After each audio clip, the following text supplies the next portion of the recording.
Halo semuanya, apa kabar? Jumpa lagi di BK Channel. Pada kesempatan hari ini, kita akan mempelajari materi tema 3, sub 1, pembelajaran 6. Untuk hari ini, kita akan lebih berfokus membahas mata pelajaran bahasa Indonesia, yaitu tentang wawancara. Untuk tujuan pembelajaran hari ini, bisa kalian lihat pada daftar berikut.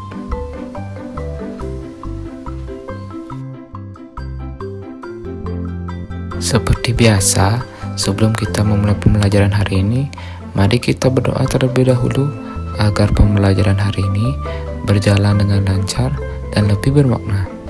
Berdoa dipersilakan.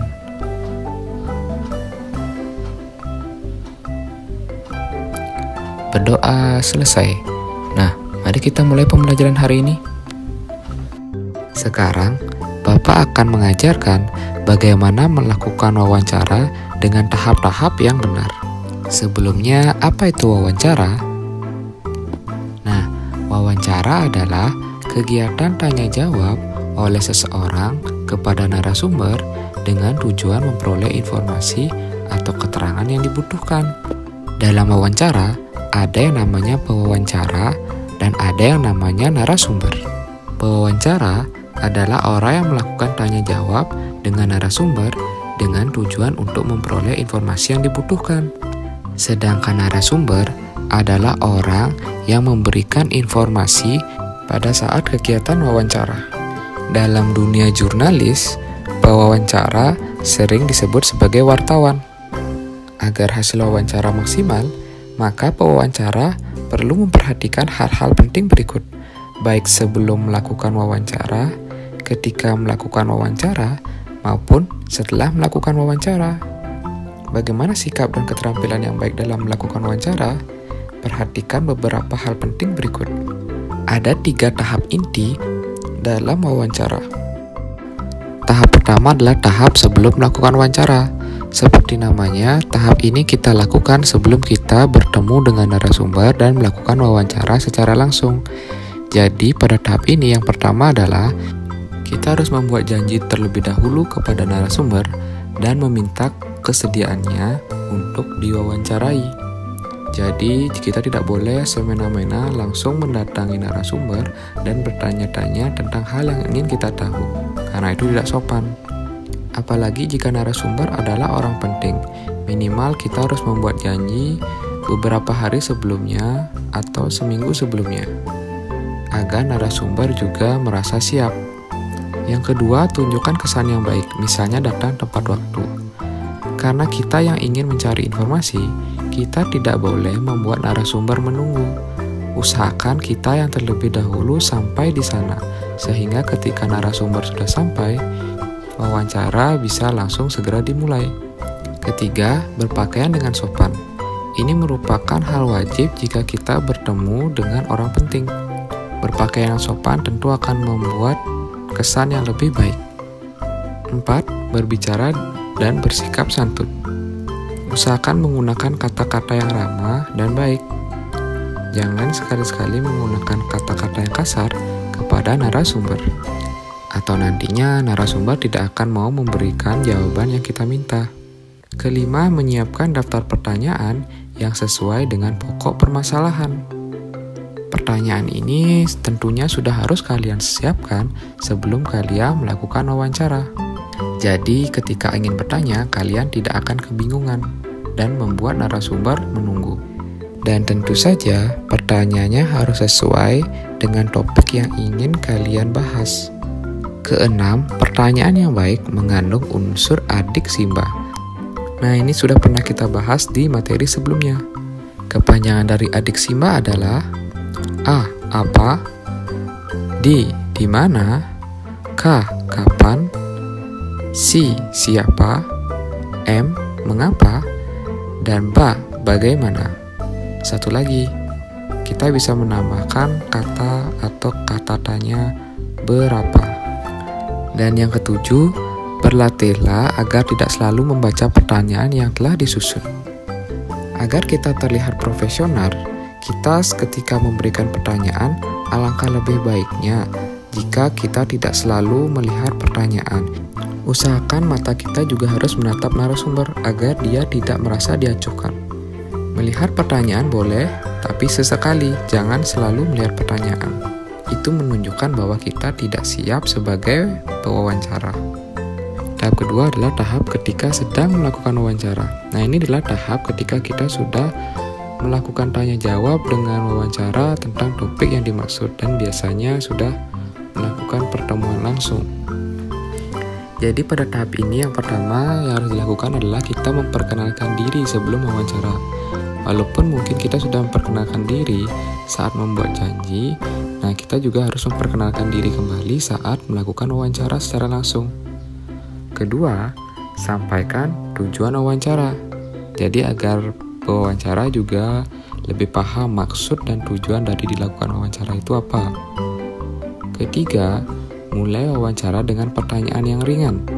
Nah, ketika melakukan wawancara, jangan langsung to the point atau langsung menanyakan pertanyaan yang berat. Kita mulai dengan pertanyaan ringan seperti menanyakan kabar dari narasumber. Lalu nomor 4, cairkan suasana dengan menanyakan tentang kegemaran tokoh. Nah, ini juga penting. Setelah tadi kalian menanyakan kabar narasumber, mungkin kalian bisa lanjutkan dengan menanyakan kesibukan narasumber akhir ini apa saja. Lalu bisa menanyakan tentang kegemaran tokoh. Ya, kita harus membuat suasana menjadi lebih cair dan akrab. Nah, setelah itu baru kita bisa menghubungkan dengan persoalan yang menjadi topik wawancara setelah suasana sudah mulai cair.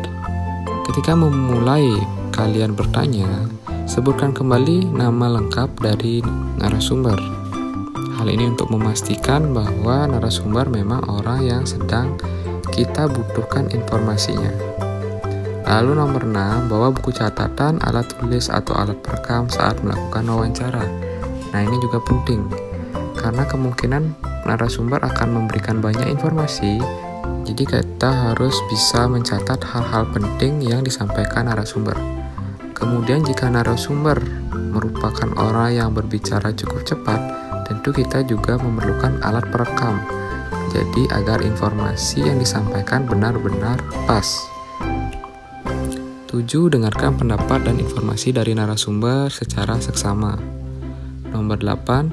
Hindari memotong ucapan narasumber agar keterangan tidak terputus. Nah, ini juga penting. Ketika narasumber sedang menjelaskan atau memberikan informasi, jangan tiba-tiba kalian memotong saat dia berbicara. Contohnya, ketika dia sedang menceritakan atau menjelaskan sesuatu, tiba-tiba kalian mengatakan, "Tunggu sebentar, Pak." Nah, itu sudah merupakan tindakan yang kurang sopan. Selain mengganggu konsentrasi, informasinya bisa terputus. Selain itu, narasumber mungkin merasa tidak nyaman karena terus-terusan informasi yang diberikan terpotong. 9. Hindari minta pengulangan jawaban dari narasumber. Jadi ini maksudnya ketika narasumber sudah menjelaskan, kalian memintanya untuk bisa ulang sekali lagi, Pak. Nah, itu merupakan tindakan yang tidak profesional, artinya bisa mengakibatkan narasumber tidak nyaman dengan wawancara ini karena harus mengulang jawaban yang dia berikan. 10. Hindari pertanyaan yang berbelit-belit. Berikan pertanyaan yang mudah dimengerti oleh narasumber. 11. Hormati petunjuk narasumber. Apapun petunjuk yang diberikan oleh narasumber selama melakukan wawancara wajib kita patuhi. 12. Hindari pertanyaan yang menyinggung dan menyudutkan narasumber. Pertanyaan yang kita berikan haruslah tidak berat sebelah atau menyudutkan narasumber, agar narasumber tidak merasa tersinggung dan menyebabkan kemarahan dari narasumber. Ke-13 dan terakhir untuk tahap kedua, mampu mengambil kesimpulan dan tidak semua jawaban dicatat. Nah, ini juga penting. Ketika narasumber menjelaskan, kamu tidak harus mencatat semua kata-katanya dari awal sampai akhir. Cukup catat poin-poin penting yang diberikan narasumber atau inti dari jawaban yang diberikan oleh narasumber, sehingga tidak akan membuang-buang waktu. Kemudian tahap ketiga yaitu tahap setelah melakukan wawancara. Nah, ini merupakan tahap terakhir dari kegiatan wawancara. Setelah kalian selesai melakukan wawancara dengan narasumber, jangan lupa mohon diri. Jangan lupa juga ucapkan terima kasih. Dan ketiga, sampaikan permohonan maaf jika selama wawancara ada hal yang kurang berkenan. Untuk contoh kalimatnya kira-kira seperti ini. Baik, mungkin cukup sekian wawancara untuk hari ini. Terima kasih atas waktu yang telah Bapak berikan. Saya mohon maaf jika selama wawancara ada hal-hal yang kurang berkenan di hati Bapak. Nah, kira-kira seperti itu. Kalian bisa menggunakan kalimat atau bahasa kalian sendiri. Yang penting, jangan lupa setiap selesai melakukan wawancara, intinya adalah ucapkan selalu terima kasih. Nah, sekarang Bapak akan tunjukkan contoh kegiatan wawancara yang dilakukan oleh salah satu teman kalian. Perhatikan langkahnya baik-baik. Swastiastu. Hai teman-teman, nama saya Nimade Binta Octavia, kelas 4A dari SD 2 Kondangdi. Sekarang saya akan mewawancarai Bapak Indengar Sutaku. Om Swastiastu. Om Swastiastu. Nama saya Nimade Binta Octavia, kelas 4A dari SD 2 Kondangdi. Jadi tujuan saya datang kemari ingin melakukan wawancara terhadap Bapak.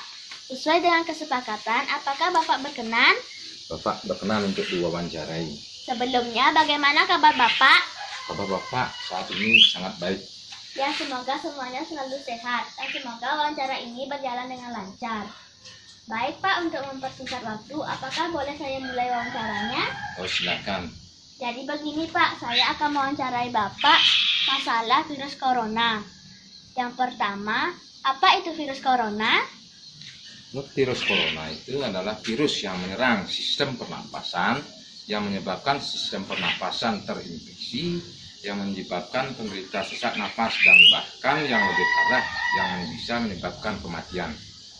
Yang kedua, bagaimana virus corona bisa menyebar dari satu orang ke orang lain? Oh, virus ini bisa menyebar ke orang lain itu lewat tetesan dari penderita yang bisa menempel di benda atau di tangan kita yang tanpa sengaja kita mengusap hidung atau bibir. Dan bahkan bisa lewat udara, itu melalui sistem pernapasan. Baik Pak, mungkin hanya sebatas itu wawancara yang saya lakukan hari ini.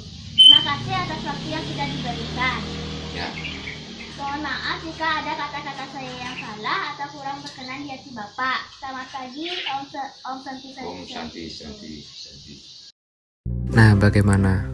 Contoh video tadi bisa kalian jadikan acuan untuk berlatih melakukan wawancara.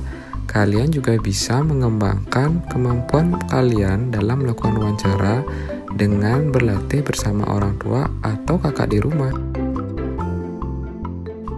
Demikian untuk pembelajaran hari ini. Bapak harap apa yang sudah dijelaskan hari ini bisa kalian terima dengan baik, kalian mengerti, dan kalian resapi. Jangan lupa jaga selalu kesehatan di rumah, rajinlah belajar. Kita akan bertemu pada video pembelajaran berikutnya. Akhir kata Bapak ucapkan, sampai jumpa.